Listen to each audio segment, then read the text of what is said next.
All right, it's Thursday, June 17th. This is episode 163 of the Token CEO podcast. I don't know if anyone saw this yesterday, but New York City is officially open. So 70+% of New Yorkers are vaccinated. Go New Yorkers. If you want to get out there and mingle it up in New York City, now is the time to do it. Bars and restaurants will be opened. All of the restrictions have been lifted. And so as a result, you probably want to go look your best. So if you want to look your best, I have a great company for you. That's Sports Research. They help you look your best by giving you vitamins. They've got collagen. They have an at-home workout kit.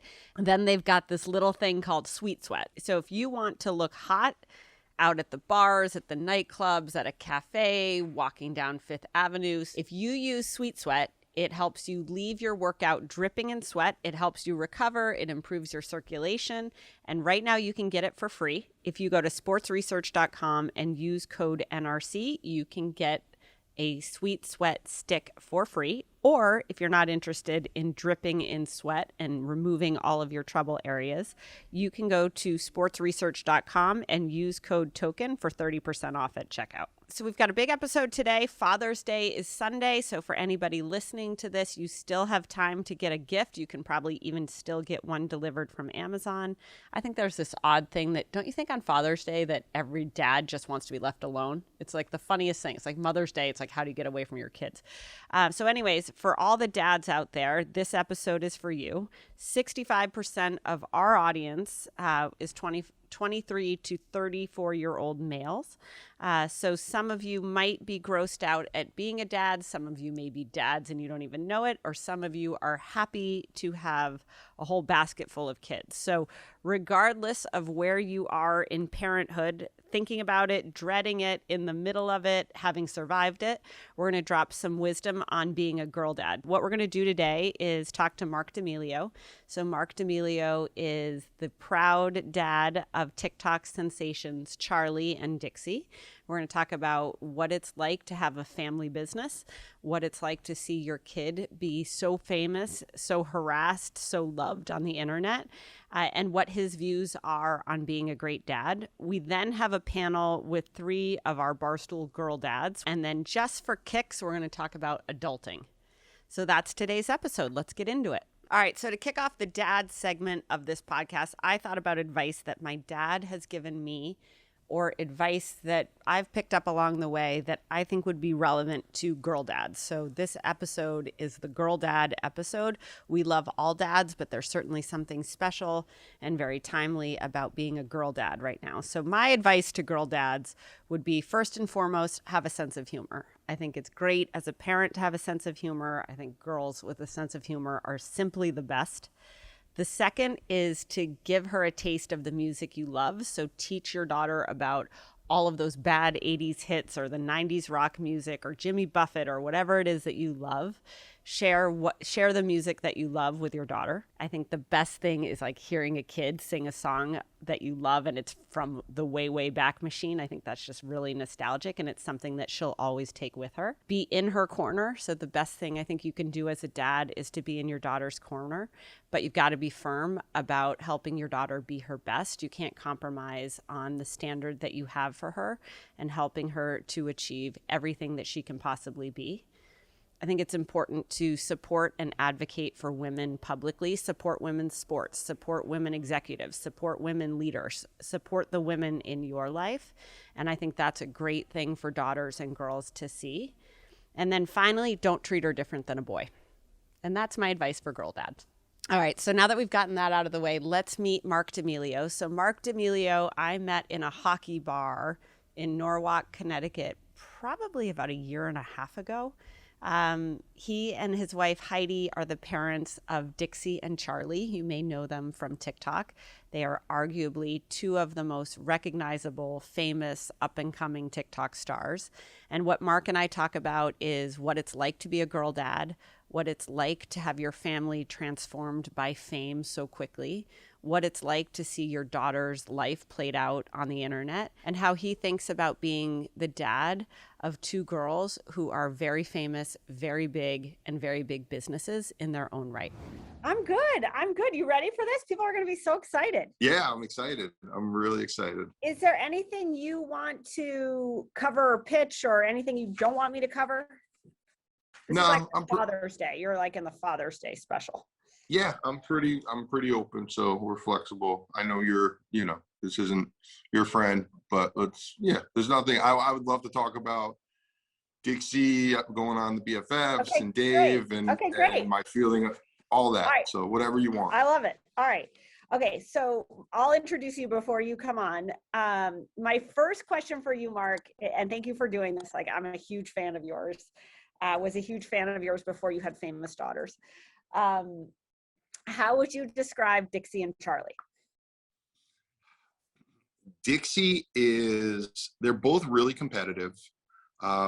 Dixie is the kind of kid that probably, because it's Barstool, let's talk sports. So she's the kind of kid that wouldn't practice on her own, but when got to practice, she was the hardest working kid, and everyone would say, like, dude, slow down. Like, you don't need to go all, but it's she's not the most self-motivating kid. Charlie, on the other hand, is the total opposite. she'll put the work in, she'll practice. And I think that comes with dance and a lot of things early on. I think a lot of people know now but Dixie was a competitive BMX racer as a kid. She was ranked nationally number 5 when she was like 7 years old. But it just came natural to her. Like, she didn't really train that hard. She didn't practice that hard, but she was just awesome at it. So that's amazing that you let your daughter race BMX biking. Like, you are actually totally priming her for the internet. Yes, I was. And how do you describe for everyone who listens to this, like, just the phenomenon that your family has been, like, just the rise of Charlie on TikTok and Dixie and the family, like, give a quick sense of how you guys got here. It happened, and it happened so quickly. I think, like most parents, when you first have kids, there's no playbook. You just kind of going around doing it. And then because we were so close, we lived in Southern Connecticut, close to New York City. We got them involved in things early on, whether it was going into the city for Dixie was modeling or Charlie was dancing, but we weren't really, there weren't really stage kids, and we didn't really push them that hard. We tried to get them into everything from all types of things, including a lot of sports. Yep. And it never really took. So then Heidi and I, my wife Heidi, we were just kind of like, all right, well, we're almost done now. Dixie's a senior in high school and Charlie's a sophomore, and they're doing what all teenage kids do. They're out to their friends' houses, and we were kind of getting back into like it was when we first were married. And then Charlie starts posting some things on TikTok, and next thing you know, 10,000 followers, 20,000 followers, and we're kind of looking at each other. But then we didn't know what it was. We knew enough about social media because of the business I'm in, but we really didn't know what it meant. Was it going to be another Vine that was going to go away in a little bit? So, and then she hit 100,000, and we made a cake for her, and it was still kind of cute, fun. Oh my God! And then she started getting noticed around Norwalk in our hometown, and I was like, wait, what's going on? So we had like weirdos showing up at your house. Like, how quickly did life change? Where you've talked a lot about being protective. Like, how did it's funny because fame is such an elusive but omnipresent thing. It's hard to protect your child. You've talked about this before. How did you think about that? Like, you think about worrying about your kid with normal things you worry about with teenage girls, and then you're like, oh my God, and now there's this whole other realm. Like, how did you get your head around that? I think we started off early on because we were so set in the kids were they were getting ready to go to college. We were so set in what we did every day as a family that we weren't prepared for it. And the one thing we said early on as we've gone through this journey, and it's an amazing journey, and we're super blessed, and everything that comes along with it, for the most part, is very cool. But I always ask the girls, and I ask my wife, and we have these little meetings with the four of us, and we say, are we happier today than we were before this started? So there's that kind of emotional slash mental health. Are we good? Because I want to make sure that they're always feeling that this isn't a curse. This is a blessing, and I want to make sure it's, as much as I can help make it stay a blessing. That's what I try to do. But as it relates to just straight up, could they be harmed by being in the public eye? That's where it gets scary. That's where, I think, I told you we had, back at our house in Connecticut, we had someone knock on our door, and the police came, and he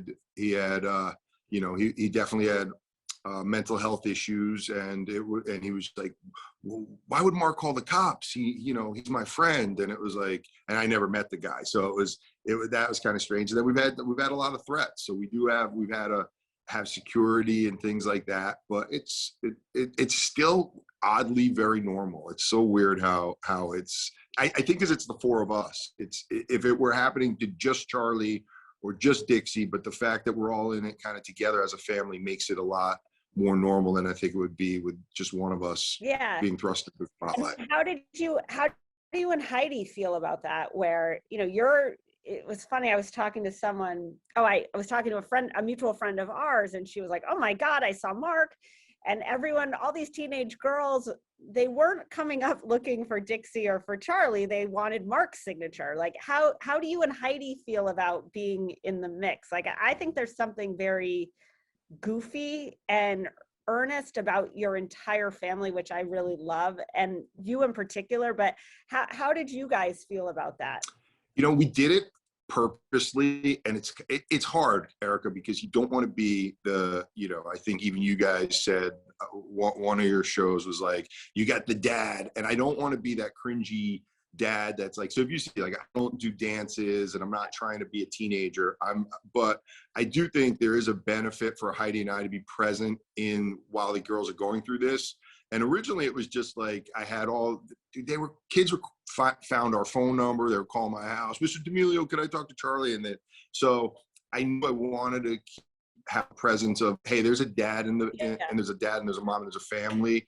And I also looked at the other families like the Kardashians, that it's not just one person. I think it takes the heat off of Charlie or Dixie, that it's not just everyday Charlie, that Heidi has things going. We have a show coming out as a family. So we kind of we purposely did it that way. I just want to make sure, especially to the listeners, that I love, the Barstool fans are I really don't want to be that dad that's like, oh, the dad's trying to take the spotlight from the kids. That's not my intention. We are in the spotlight, but I get kind of weirded out. Yeah, no, I get that. It's also so interesting. Like, you're in this realm of like Demi Lovato's parents, Britney Spears' parents, Kris Kardashian. Like, you're in a rarefied air of celebrity parent. Like, do you hate that? Do you love that? How do you think about that? I feel like, I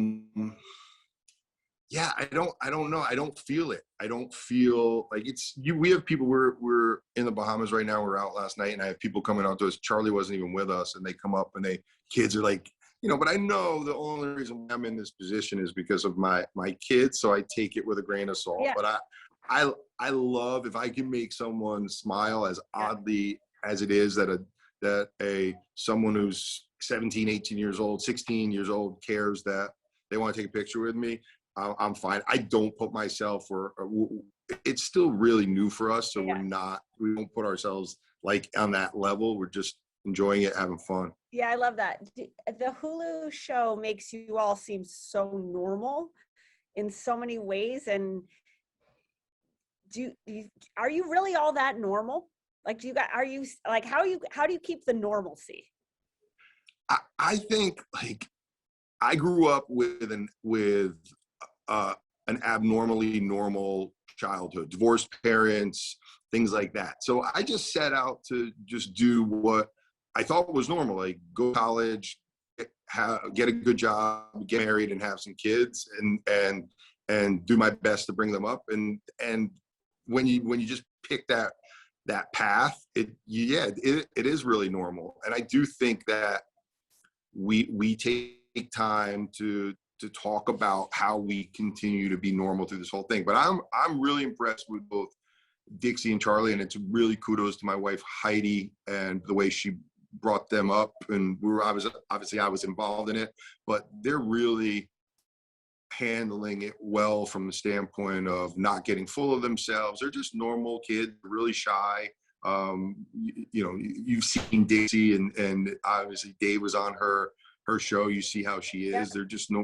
They're pretty normal kids. Yeah, so. I think so. I also, I agree. I think the girls seem shy. I mean, I gotta say, like, I love that Dixie. I think she takes so much shit on the internet. It, like, amazes me. But I like how she just gets up again. Charlie's younger and, has the dance, but I feel like Dixie is just out there being Dixie. And I hand it to you and Heidi. I think Heidi's fierce. And for anybody who doesn't follow you and Heidi, you're a great follow. But I also really hand it to, Dixie's kind of finding her own way. Like she's a semi-adult in this crazy world where there is so much love and so much attention, but there's also so much hate. Is that hard for you? Like Charlie, I still feel like you can protect a little bit, but is that hard to watch with Dixie? Yeah, it kind of ebbs and flows. There's sometimes that I think Dixie is a badass, like, and she loves you, Erica. I mean, you're one of her idols and role models. And from the time she met you, she was like, wanted to intern with you. I want Dixie as an intern. Then I'm like, there's no chance Dixie's going to intern. So, but it ebbs and flows. The intern path. Sometimes I'm like, wow, you handled that. She'll get her confidence up, and then she'll get beat down and for something silly, and then we'll all kind of rally behind her, and then she'll realize that it doesn't really matter what people say, and she'll come back around, and then she'll build herself back up. But it's challenging to see your kids handle the adversity, and what we found early on is people don't really, they look at us as living the dream that everyone wants. So when you do talk about some of the negatives, most people don't want to hear it. And I get it. I mean, I used to look at, Justin Bieber and some of these kids that would get all wild when the paparazzi would be on. I'm like, dude, you have the life, just chill and relax and enjoy it. But when it's happening to you, there is a little bit of that, but they both handle it really well. Yeah, it's interesting. We've gone through a similar thing here. When I joined, no one in New York really would recognize Dave. Like in Boston, they would certainly, but in New York, everyone was very anonymous. And, we've made, in a very short amount of time, have gotten to the place of like, we need security. And I think what's hard when you're normal and you're approachable is you don't want security, really, because it feels unnatural. Like Dave hates having security, but we're kind of now at the point, like, I remember he was in Miami probably 4 months ago and someone delivered 300 pizzas to the front door. Like it's becoming a problem, you know, but it's hard because you resist it, because at Dave's core, and I think at all of your core, you're just normal people. Like we're all just normal people. You're just living this like banana land life for a little bit. Yeah, I think we forget sometimes, and we haven't really been in a situation where we've been threatened or had anything happen to us. So we still have our guard down. Like anyone, last night there wasn't a person that came up to us that we didn't take a picture with. Want to take a picture with, yeah. And I was looking at Dave. I was watching some of Dave's videos recently, and you start to see now he's genius. He is a genius on how he went and got involved with the whole TikTok community, and now he's got a whole new demographic of people. Like, so I saw a bunch of kids that were like 11, 12, going up, Dave Portnoy. And I think that's, he was smart. He saw it before everyone else. And it's true. You get those fans are going to grow with him. Whether if we have 50, 60-year-old fans, well, they're the age that they are, but you start getting 10-year-old fans and you can have fans for another 50 years. Completely. So yeah, we could always tell I remember we were in the middle of the Barstool Fund, and so it was over the holiday, and you can always tell what the biggest thing is with Dave by virtue of who comes up to him. So for a while it was like, oh, the pizza guy. And then in New York, it would be like, oh, the day trading guy. But then it was becoming the BFFs guy. Like it really was like, oh, the TikTok guy. And he's, there's nobody better than Dave at that. How do you think about, like, your family's now a business and you've brought on, you have a CEO of that business. Like, how have you navigated the transition of your family as a family to now your family as a business and as a, when I talk about Charlie and Dixie, I'm like, this is the future of media and entertainment. So how do you think about that? I was lucky enough to have an entrepreneurial background, and I've been involved with brands. I mean, I met you originally when I came in with Mitchell and Ness to talk about doing apparel for you guys. So I've always been a brand guy. So we approached it the same way. I started my first clothing brand.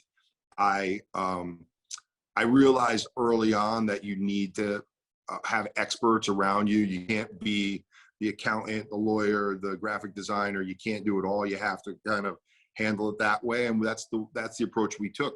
We said, if we're going to do this, we're going to do it right. We're going to construct it as a business, and we're going to find the best person. So we ended up hiring the head guy at UTA at Digital Talent. He came over to be the president and CEO of our company. And we reached out to really good people. And I think that's the difference with a lot of some of these younger TikTokers. They don't have the infrastructure or even the know-how, more importantly, to build it into a business. Some of these kids have 20 million followers, and I'm like, wow. And that's another thing we want to do. We don't want to manage other influencers, but we definitely want to help and support them. And we've taken some under our wing for free, not from a management standpoint, just to give them advice, because we've gotten a doctorate degree in 18 months on how to get this done. Yeah. How have are most of the other TikTokers, are their families as involved as you guys? It doesn't seem to me like they are. Like, are you like the Huxtables of TikTok? You know what I mean? Like, no one here is going to even know what the Cosby Show is. Yeah, but like, do you know what I mean? Like, are you the dad of, 100 kids or 30 kids? Like, how do you see the rest of that world? I think people look at us as, we're not 100% right all the time. We've made mistakes along the way, but I do think people look at us as the model to how to run this business. And we're open to give advice to anyone who, within the limits of the time we have to do that. Like I was at a fashion show for Dixie and Charlie's clothing line, and there was an up and coming TikToker. Her name's Phoebe. She's really, really great dancer, and Charlie noticed her first, so we invited her. And I talked with her dad for about an hour, and he texted me last night. He's like, "How do you handle this? This is what I'm dealing with." I'm like, and I said, I text him right back to kind of set his mind at ease. I said, "I'll call you tomorrow." Yeah, I bet. So I was like, Marc, how did you deal with that? What do you think? Do you have regrets, or are there things you wish you had done differently? Not yet on the regret side. I think we learned pretty quickly. I mean, some of the things that we got involved with is taking the comments to heart and responding back. I mean, you guys know exactly what we're dealing with. I think what I love about, and I said this in our podcast, I love how when there is something, when someone gets on Dave or gets on you or something, you guys act as a family, a huge family, and kind of push back. We're not there, which it's better for us just to be comfortable in our own skin, know who we are. And unless it's a blatant, like something that's totally false. That I have to say, wait a sec, Yeah. so that's probably one of my regrets is just feeding into the negativity. Yeah. And that's, I would tell people to steer clear of that. That's what, we've been told by a lot of people too. And it's kind of hard for the girls sometimes to not listen to the negativity. Yeah. Yeah. I see it, especially here.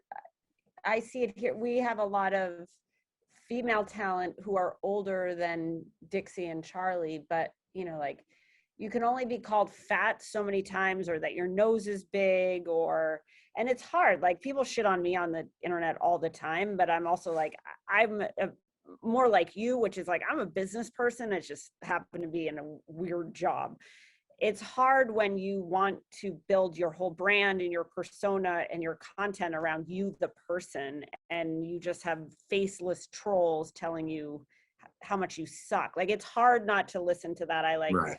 I always feel when I see Charlie and Dixie talking about mental health, I'm like, I get it. Like, we have, on any given day here, somebody has shut off their social media because they can't handle it anymore. And what's hard is when your business and your brand and your livelihood, and in a lot of cases, your addiction, is that thing that also you hate, that can hurt you. And I think that's a hard dance for people. How do you, so like, speaking of like advice to other dads, like, I remember you and I were texting, I don't know, a month or so ago about, we were texting, there was some drama, there was like a dust up about something, and you were like, hey, I'm just going through the normal things that a parent of a 17-year-old goes through. We're just doing it in front of millions of people. Like, what's your advice to parents of teenagers who are seeing their kids on social media, and there's their own echo chambers of comments and such? Like, what's your advice to people? My advice to parents is, and this is going to sound cliche, but to listen to your kids. And what I mean by that is their childhood is different than your childhood. And what I did early on is I just gave my kids things that I thought I wanted when I was a kid. And I had to start parenting to who they are, because even individually, they're both totally different. And the other thing I would say is that their problems are to them, and their feelings are their reality, right? So whatever, and it doesn't matter that Charlie and Dixie have 1 million followers. If one kid is getting bullied at school by one other kid, that pain to that child is just as fierce and just as hard as the pain my daughter's dealing with. So I think parents need to look, and that they have to be able to listen to what their kids are saying. And I'd say my final thing is, you can't fix it. You just have to be there for them. That was a big thing for me, because as a dad, I'm always used to like, oh, that's broken, let me fix it. Yeah. And you can't fix mental health necessarily. You could put things in place to help them. You could recognize it. And we've done all those things, especially during this process. So those are some of my things that I've learned through my years of being a dad, but also over the last 18 months while we're going through this. Yeah, no, I love that. Finally, Marc, like, what's your advice as like a girl dad? Like, what's it like to be a dad of girls, like 2 of the most famous girls in the world? I mean, it's amazing. I never regretted not having a son, but I don't have that perspective to say, oh yeah, that's something the girls deal with and this is something the boys deal with. So I absolutely, love having daughters, and it keeps me, I don't know. They're both like, when Charlie just comes to me sometimes, and I think everyone knows that teenage girls sometimes could be moody, and there's things you have to deal with. But when they come up to you and they just like, hey, Dad, and I think Charlie posted a video one time that just talked about, it was a song, and she just said it, and it was about me, and I was just like, I lost it. So they definitely, both daughters, I get my heartstrings all the time. I love that. Marc, thanks for doing this. Happy Father's Day. Eric, thanks so much for having me. All right, so Charlie and Dixie are not yet 21, so they are clearly not enjoying high noon, but I bet after a good long day on the internet, Marc DAmelio certainly is. High Noon is a proud partner of this podcast. What's great about High Noon is it's hard seltzer. It's real vodka, real juice, and a splash of sparkling water. They have a new tropical 8-pack. You can get flavors like mango, passion fruit, watermelon, and pineapple. In addition to the regular flavors, I'll have you know pineapple is the biggest seller nationwide. Florida is the biggest state for High Noon. That doesn't shock me. I'm obviously biased towards the peach, but you can get High Noon. You can enjoy it. It comes in 4 packs. You can add a little bit of vodka. You can drink it straight up. You can order it at a bar. You can find it at your Kroger's. You can get it at Albertsons, or you can find it at your favorite liquor store. It's 100 calories. It's gluten-free and no added sugar. So that's High Noon. Okay, so we have a new segment we're adding, which is about adulting. I got an awesome DM from a token listener who was like, hey, you really should think about talking about adulting. People in their 20s are struggling with adulting. The ways that people are adulting are changing. I thought that was a great idea. So we're adding an adulting segment. And the topic we're going to cover today is about the age-old debate of living home as an adult. So if you read Bloomberg Business Week this week, you would have seen an article that said more men in their 20s are living home than ever before. So fewer men in their 20s to early 30s are joining the workforce, and more of them are still living with their mothers or fathers. So that's a little bit of a disturbing trend. People have talked about this forever. I think there's a whole bunch of reasons why people have to live at home, namely money. I think the second piece is when you look at what's happening in education. Obviously, college debt is looming. When you have a lot of debt, your money is obviously stretched pretty thin. Having free room and board matters. But there's also a big question of like, what are these guys doing? Are they playing video games in their basement? And the answer is probably yes. It also raises questions about how do you adult when you're living at home with your mom? All right, so Glenny Balls, welcome to Token. Happy to be here. Kind of shocking you haven't been on here yet. I know. I was waiting for my invite. Yeah. All right. Well, you're going to get a real one. This is just a fake Okay, segment. yeah, this is a fake one. Real quick before we get into this, why don't you just tell people what you do here? Oh, God. You know, I tried to apply to get a house like last month, and they asked me, what do I do? And I was like, I don't know what I do, frankly. I have no idea. Gambling stuff. I have a burger show. I do Sunday conversation shit. So I guess a lot of food stuff. I have a Hawaiian shirt line coming out. I really don't know. Okay. Why don't you pitch the Hawaiian shirt line? Okay, so Hawaiian shirt line. Balls Beachwear. We have a great logo. I like the summer. I like the beach, so we're making Hawaiian shirts. All I do really is wear Hawaiian shirts. I love Hawaiian shirts. They're one of my passions in life, and I don't have many passions.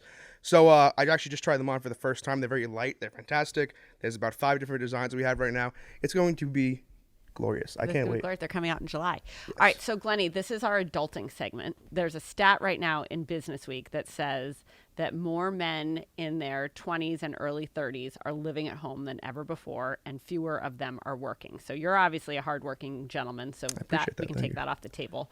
But I do remember having a lot of conversations with you about never leaving home. Yeah, I don't really want to leave home. I don't really have an intention to leave home. I currently still live home. I mean, I don't know if it's what do they call it? We call it on Long Island the IPS, Italian Prince Syndrome. Oh, okay. You don't want to leave home. Okay. So it's like when you don't want to leave home, you don't want to leave your mom, and like it's not even that. I think I have one of the few unique scenarios here where my life is here per se. Like I'm one of the few people that are from here, so all my friends are still at home. My whole family's still at home. And why wouldn't you live at home? Why would I live at home? Like I have no reasoning to live in the city theoretically. Like also, let's say I moved to the financial district and my commute here was 20 minutes. My commute here is 35 minutes. Yeah. Especially now that I'm looking at Penn Station right now. I don't really see the reasoning to move here. Okay, so did you go to college? I went to UAlbany for 3 semesters, then Baruch for 2. You're part of the dropout And then I crew. dropped out. Yep. Yeah. Okay, so you remember Caleb was making you run around. Yes, yes, ma'am. Yep, That's I remember that. I was my junior year of college. Okay, so you drop out of college. When you were in college, did you stay on campus or did you live at home? So I stayed on campus when I was at UAlbany, and then I wanted to come home, so I transferred home to Baruch. Oh, okay. So you're like, you Baruch really is right like here. being Baruch at is home. on 23rd and Lexington. Okay, yeah. Yeah, I'm a homebody, I guess. Okay. So what did your mom say when you wanted to come home from Albany and live at home? Was she like, let's go Glenny Balls, or was she like, Glenny Balls? Like what? She was kind of sad over it because I think she thought that she was sad that I was sad because I didn't like Albany. I didn't love Albany. It's not that I didn't hate not living at home. Albany. I just didn't like Albany in general. Yeah. And I figured I'd rather just come home. Like some of my friends were still home, and then just see where the road takes me. So, I mean, I'm kind of happy I did because I wouldn't be here if I didn't. Okay. So. And does your mom charge you rent? Occasionally. She'll bust my balls about rent for every couple months, and I'll just give her like $2,000. Okay, got it. Okay, and then does she cook all your meals for you? Yeah, occasionally, sometimes, some laundry. She does your laundry. Oh yeah, big time. What do you do for your mom? I pay rent. Okay, $300 a month sometimes, but Okay. I'll pay up front. Okay, fine. That I'm counts. a good tenant. Yeah. Okay. I'm a good tenant. Do you keep your room clean? Yeah, I got a whole little basement area. Okay. It's not bad. It's quite nice. But What if you're out, Glennie, and you meet a nice young lady, and you're like, "Hey, do you want to come back to my? How's this go?" luckily I have a back door in my house. Oh. Go right through the back gate and then straight Why to the back ever door. leave, Glennie? I don't want to leave. Okay. I would see. That's the thing though. I am about to be 25. I wouldn't mind moving out. I'm trying to move to the beach currently because that's only 15 more minutes commute away. Okay. And I have no interest really in moving to the city. That's pretty much my Okay, main that's thing. fine. But I think eventually I would like to move out. So maybe like September or something. We'll see about Does that. your mom know about this? Yeah, I've told her that. Okay, she cool with it? Yeah, I mean, I was trying to get a house on the beach around like last spring, and I just didn't find one. The market was insane. Do most of your friends live at home? So I've had a 10-person group chat with all my best friends for about 7 years now. There's 10 of us in there. 9 of us live at home. Okay. One of them lives in Tampa. He's the only one that doesn't live at home. Okay, and of the 10, how many have jobs? All 10. All 10. Yeah. Oh, wait, sorry. One person doesn't. So. Okay, one person doesn't. Yes. And how many of them? I don't know. And they're like decent jobs. They're all pretty much, more than half of them are accountants at like big 4 firms. Okay. And when you go out and you're like talking to girls and stuff, do you feel weird about saying you live at home, or are you like, I live at home? I find no. you're very proud about living. Oh at no, home. I love living at home. I think people are dumb that don't live home when you can live at home. You know what I'm saying? Like Yeah, why spend I don't all want that money? exactly. I don't want to sound like, but I save so much money. Yeah, there's 100%. no reason for me to move here to save. Maybe if you look at Thousands of maybe if dollars. you look at it, an hour and a half commute total a week. Yep. Like my commute, I wake up in the morning, I could get from door to door 50 minutes. That's not bad. Yeah. And I kind of like being on the train. It's Yeah, I nice. agree. It's relaxing. Relaxing. I You go to can the chill fat guy out. seat, what I call it. You know, the Oh, seat. which one is that? The seat where the big doors that open, you can go from train to train. The pull down seat right there. Oh, I love the I pull call down that the seat. fat guy oh, you seat, did, so but I the go back there. is so straight. It's Yeah. it's a titch I uncomfortable. still but do you like- sit sideways? I sit sideways in that. I seat. do. Sometimes I'll throw my leg up Yeah, there. me too. They I don't do like like that, to be though. secluded and then just chill there. It's a 35 Yeah. minute ride, and then I'm here. And then, like I said, we're literally right here now. We're a block from Penn Station. So. Okay, so for you, the big drivers are money, the commute, and like the comfort of home, and that you have a home set up that you can live your life. Yeah, it's not. Yeah, honestly, also a big thing is my friends. Like all my friends, Yeah. all my best friends are at home. So why would I move here to the city to just then go out on Long Island on the weekends? Yeah, that seems dumb. It's like Okay, Glenn. that's what I mean. Really, like a lot of people here moved here for work, so their lives are here. Yep. Whereas like I have a whole different life, kind of. I think that's actually a very healthy Yeah. thing. Don't you think so? I very much think so. I think it's So- super unhealthy when people here only have friends from here and then they all Exactly. live together. That's tight. That scares me a little bit. So that's one thing. Whenever people are talking about office drama and shit, I'm like, Like I just go home on the that's- weekend. Yeah, exactly. So Do your I'm friends care Monday at to home Friday. that you're Glennie Balls? No, You've always kind of been Glennie Balls. yeah, I don't think I changed much. I don't think I changed much. Just some people coming up to me at bars, but I don't mind that. Okay. They're still getting used to that. But Okay. Yeah, outside of that. All right. no Thanks for doing problems. this, Glennie. Thank you. Happy All to be right. here. All right. Sometimes I think being a dad probably makes you want to punch something, like when your daughter starts dating or when your kid ruins your day or your night or everything in between. If you want to let out a little steam and punch something, I have a great workout suggestion for you. It's called Light Boxer. So it's a workout that you as a dad will actually want to do. It's not just another heavy boxing bag. It's a super easy setup. It's a very smart system, and essentially it helps you optimize your boxing workout. So it's music, expert training, and technology. Their interactive display shows you where to punch the bag. The music is choreographed with the classes and challenges. You can listen to Justin Bieber and think about punching Justin Bieber or Nicki Minaj or whoever you've got in your head. Whether you've put on a pair of boxing gloves or not, Light Boxer is the best workout you can get at home. You can go to lightboxer.com/token and get $100 off your purchase. Now we're going to hand it to our panel of girl dads. All three are dads of girls. We're going to talk to them about what it's like to be a girl dad and what advice they have for others and what they've learned from their daughters and more. Gentlemen, Yes. welcome to the couch. Thank you. Glad to be here. We should create just like a therapy session, especially for you three, because you are all the fathers of future young women. Yes. So why don't you introduce yourselves? it will be no surprise to the Barstool crew, but there are people who don't like Barstool who listen to this, I would imagine. So who you are, what you do, and talk about your daughter. So I am Brandon fucking Walker. Yep. I do college football, gambling, wrestling, and a couple of other things at Barstool. I have 4 kids. 3 of them are boys, but the oldest is a girl, and she is 12 years old now. So I am a girl dad of 1, and it's fantastic. Is she your favorite? She is definitely in the running for being my favorite. She is. I would say if you judged all the kids' love for their dad, she would also be the highest percentage. Yes, like in the Mount Rushmore of dad love. She's the pinnacle. When you rank all the relationships within my house, the relationship between dad and daughter is very close to the top. Okay, I love that. Yeah, we get along very well. All right, Large. My name is Large. I do boxing, history, parenting. I got the parenting podcast, which makes sense. I have 3 kids, 2 boys. One's about to turn 17. One's about to turn 14. Then I have a young daughter. She just turned 11. She's very expensive. Her name is Bridget, and she's my favorite. Like, the boys and I have a great relationship. My daughter's my favorite too. Yeah. We have a great relationship with the boys, but there's something special about her. But Brandon and I are in the same boat. You're not in this boat at all yet. She's not a teenager yet. Yeah. Right? We're in the preteen. Well, we're right there. Dangerous spot, though. I feel like the 11, 12-year-old girl is secretly going on 25.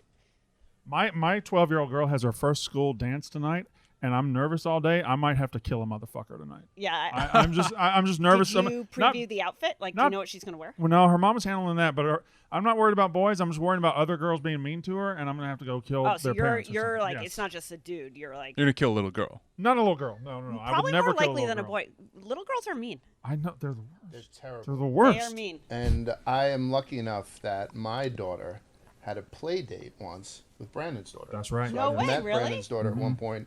She's also an extraordinary young girl. And again, like, I can't be more... I grew up with boys.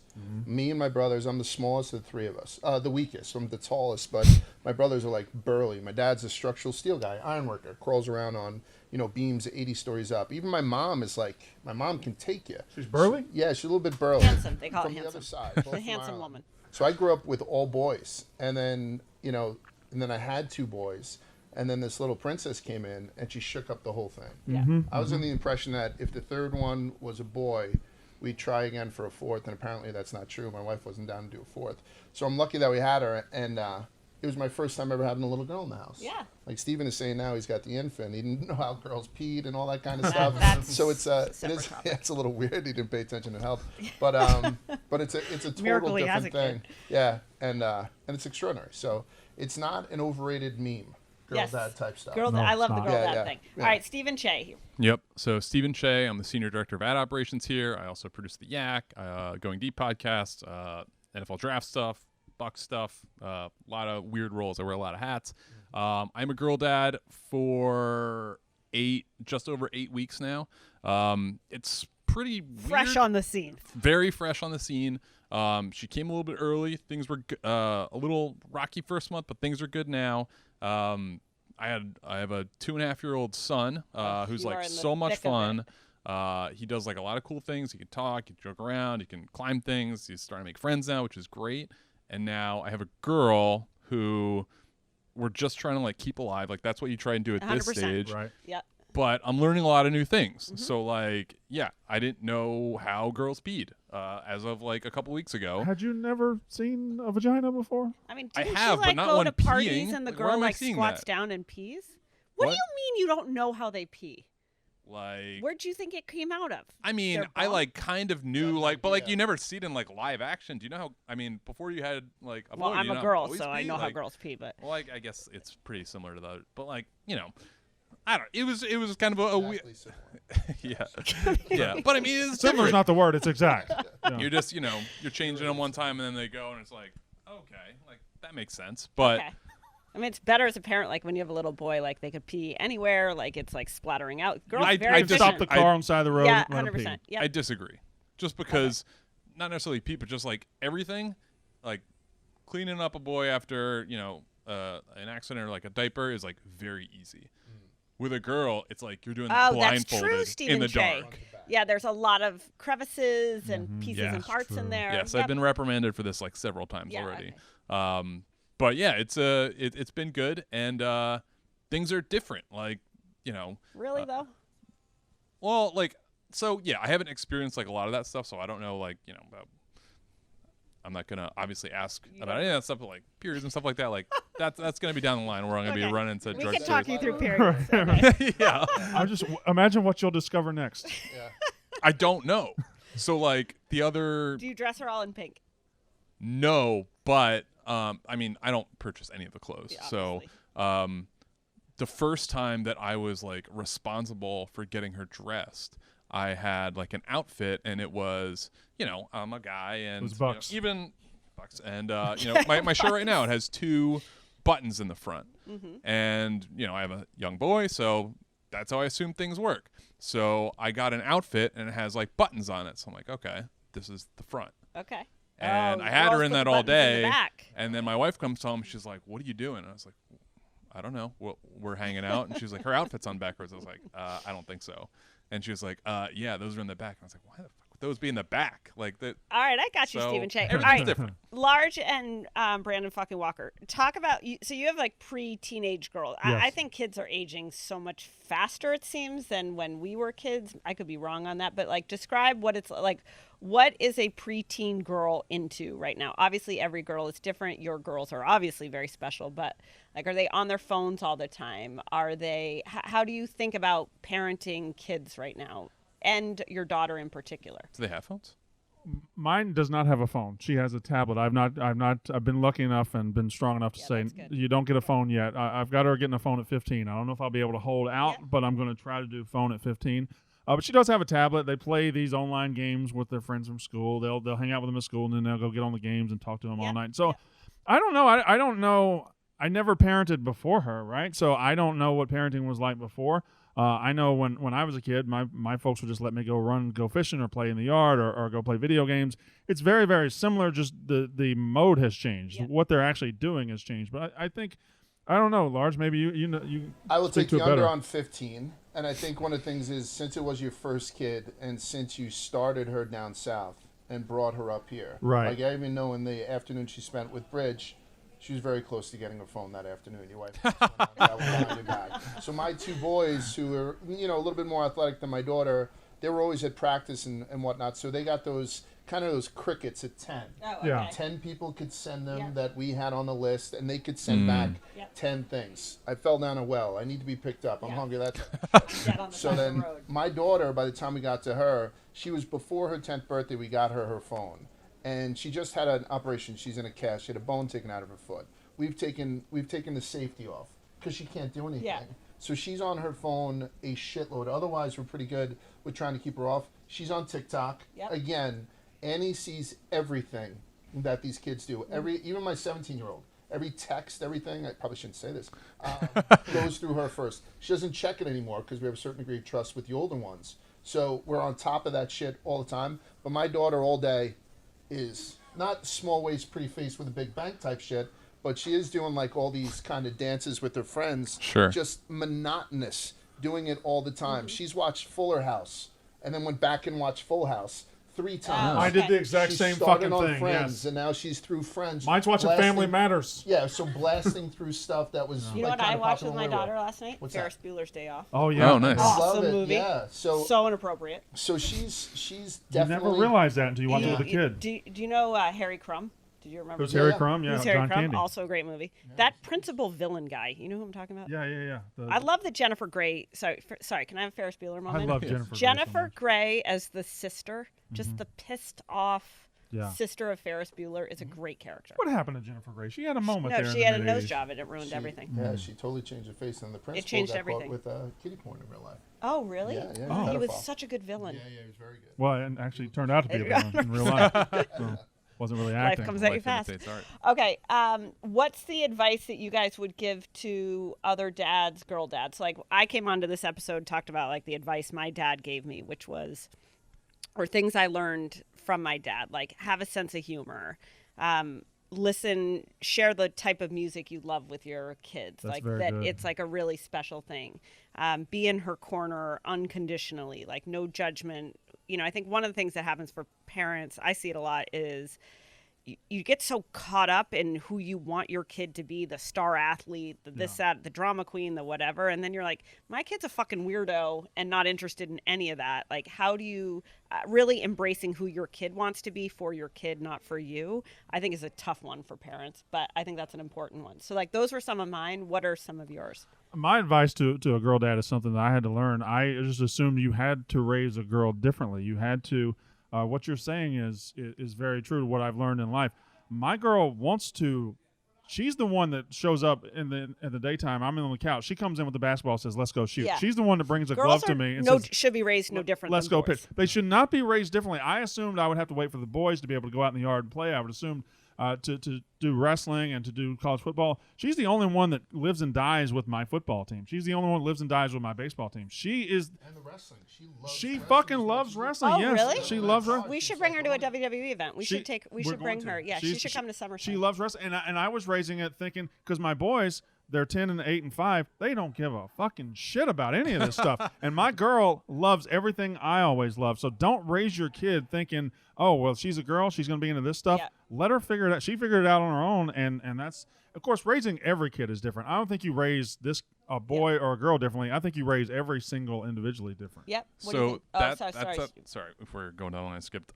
That's something that like I would like. I mean, obviously I'm so new to it. I'm not I ready feel like for that you don't yet. know what you're doing. I mean, He just learned how girls pee. Yeah, I mean, we're taking it step by step, Clearly. but that's With something that great like enthusiasm. yeah, but that's something that like I would aspire to is like you don't want to like force them to be whatever, but there are like certain pillars. Like my goal with a daughter, and you know, we had a son first, and we both wanted a daughter first, and I think the reason is like the closeness, like the dad-daughter relationship. Like daddy's girls are like a real thing. And then once you get into like, you know, once you get through the weeds of like the teenage years that you're expected, like daughters typically or traditionally like become closer with their families. Whereas like guys, like, you know, you might talk to your family like once a week. You know, there are some that every day, but you know, some are like once a month. Do you think that's true though? Or I actually think that's a stereotype. Like I always heard that too, Stephen Shay, that like the daughter is going to stay closer to home. She's going to take care. My brother is so close with my parents. My brother talks to my parents all the time. He knows what they're doing. He knows about their doctor's appointments. I'm like, I could give a fuck. Like Right. I call once a week when I have to.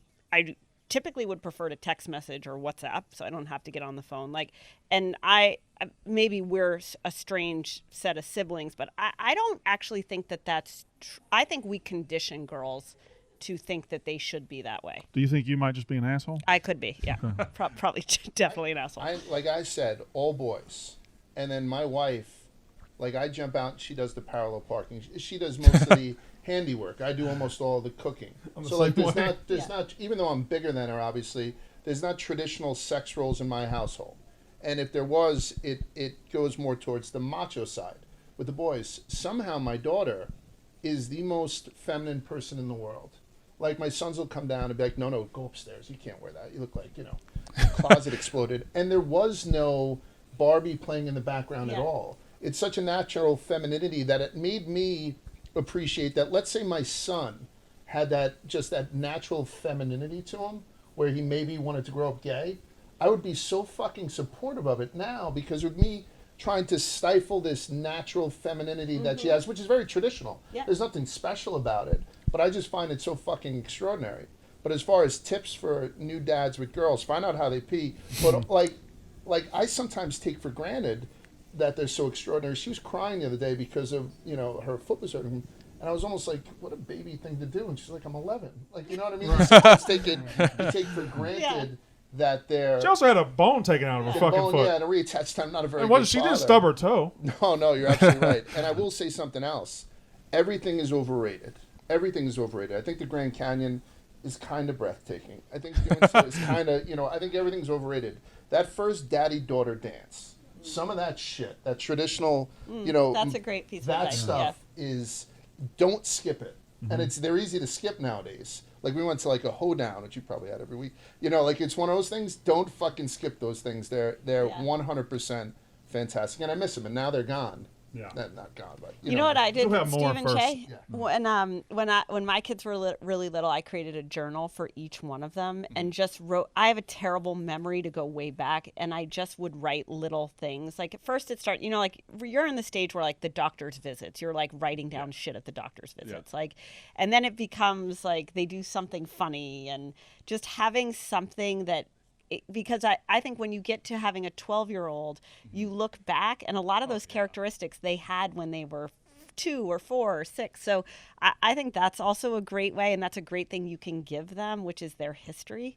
And also showing that you watched them and supported them from the very beginning. Right. I mean, that's something so unique about, the time right now is that you can do that. Like, very cheesy, but like I made my son like a birthday like email address where like every year I'm like, okay, like these are the highlights of the past year. So like, yeah, kind of like an oral history of what he was like at that age, because we don't have that from like like a photo album, but like we have so much more than that now. So it is interesting access to give them in the future. I also think there's something to like, I had a friend who used to create a slideshow every year for her kids' birthdays, like of all the photos from that year.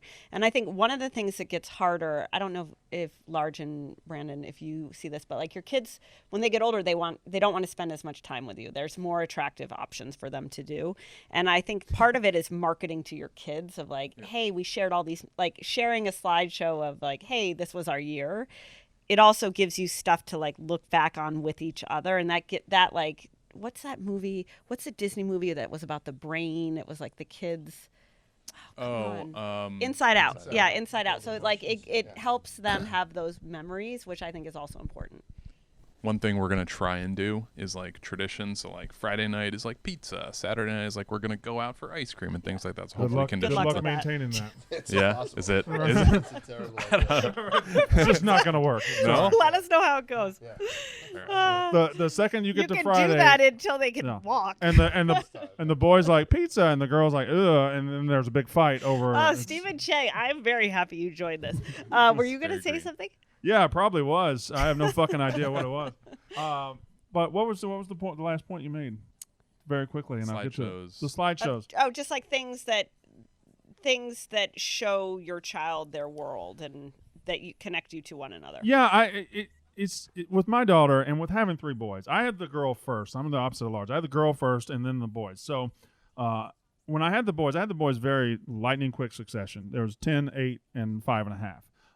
So the boys are now their own entity. They're their like own world. But I now make a special effort, and my daughter does too, that there are a lot of daddy-daughter nights. Yep. She and I do the grocery shopping together. Yep. She and I do we're looking for a house right now. It's me and my daughter are the ones that go out and scout and everything. Yep. We do a lot of things, just her and I. So I don't know that I've done a good job of like journaling or setting up email addresses or setting up memories, but I know that we're putting a lot of effort into giving her time with me and with my wife. So so that's I think that's always worthy time. That's always a good idea to do. Final piece of advice, girl dad, any dad, like what's your Father's Day takeaway? Also, happy Father's Day. Thank you very much. You're welcome. My advice is just the same. It's let your kids become what they're going to become and adapt to that. You can't force your kid. I couldn't force my girl to be what I wanted her to be, but she has turned into this incredible. It's like me as a girl. And she has turned into What's somebody. Better than that? She wants to be her dad. My little girl wants to be, when she grows up. I had no idea what she would want. She wants to be a college football sideline reporter. Great. That's what she wants to be, and that makes me like I'm about to cry right now thinking about it. Like you just have to put everything you got into these kids, and you can't raise a boy this way, a girl that way. You have to raise everybody individually, and so far so good. But my girl is again my favorite. You were right; she's my favorite. Yeah, I think when I had the boys first, I tried to raise them to be a certain type of man, to be like my father. Right. But like with my daughter, everything's changed. I'm trying to be the man that I want my daughter to marry. Yeah. So it affects the way that I treat my kids, like how I want her husband to treat her kids. It affects the way I treat my wife. Like I want her to be like, oh shit, I want somebody who treats me like that. And it affects the way that I treat other people, go to work, do whatever the hell I do. So that's a huge, like, different way of thinking, because for a while it's just I wanted to be me.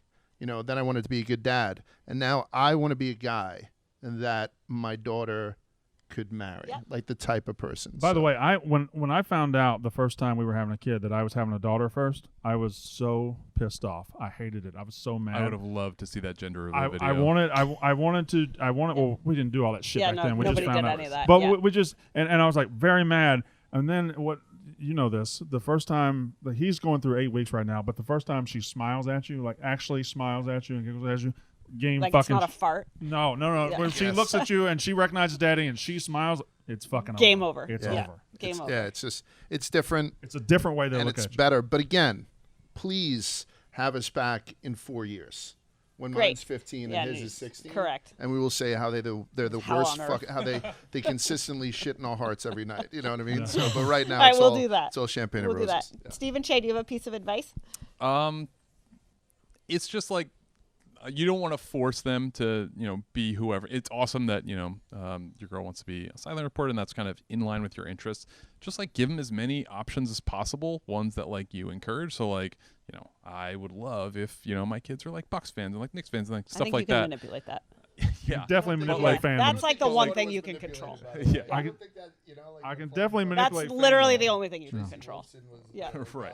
Yeah. But just like, feeding them you control like their content feed. So like my son likes a bunch of like horrendous music that is awful from like Sesame Street and like, all these shows. And then you feed them like slowly songs that like they start to like. So now, we got a report in from daycare a couple weeks ago. My kid in the middle of lunch just burst out singing American Pie by Don McLean, like in the middle of, and that like warmed my heart. Sure. So, with the daughter, we're going to do similar things. Yeah. I'm just excited to see what she's interested in. Like, my son is really into, like, superheroes. I have no idea about any superheroes. I saw a Spider-Man movie in, like, 2000. I don't watch any Avengers movies or anything. But then, we're reading books, and he's like, who's that? And I'm like, I don't know. And he's telling me the answers, and he's 2.5. So I'm excited to see what that version is for a girl. That's great. I think the other thing is that it's better to bring your child. I agree with you guys all. Boys and girls, no different. It's just people. For them to see that you are not perfect, but that you are trying and that you are always on a journey. Like, I think that's a really big thing where I remember I got a piece of advice from someone, David Bell, who is just like this legend in advertising. And he was saying how he had a really strained relationship with his son when his son was a teenager because his son looked at him as being so successful. And he looked at him as unapproachable. And, your kids probably look at you too like celebrities, like you're famous. And that what David Bell had to learn was that he needed to show vulnerability. Just to be a dude. Just to be a dude and to be like, I'm worried about this. This isn't going great. And I that always stayed with me because I think that's the other thing, which is no kid is going to have a perfect life. You can shelter them as much as you want as a parent, but at some point it's going to get uncomfortable for them. And we should hope for that. And that you can teach them a lot in your journey, and I think you guys do a great job of that. Well, my kids have seen me fuck up a lot. Yeah, unfortunately, they don't think we're perfect either. Correct. So we have that benefit. We screw up a lot in front of our kids. All right, you guys, thank you for doing this. Happy Father's Day. Appreciate you. Appreciate it. Thanks. And that's it for today's episode. So I'm at EK Nardini. Token CEO is on YouTube. You can watch the episodes there. You can see our shorts. You can also follow us on TikTok, LinkedIn, Facebook, Instagram, and Twitter.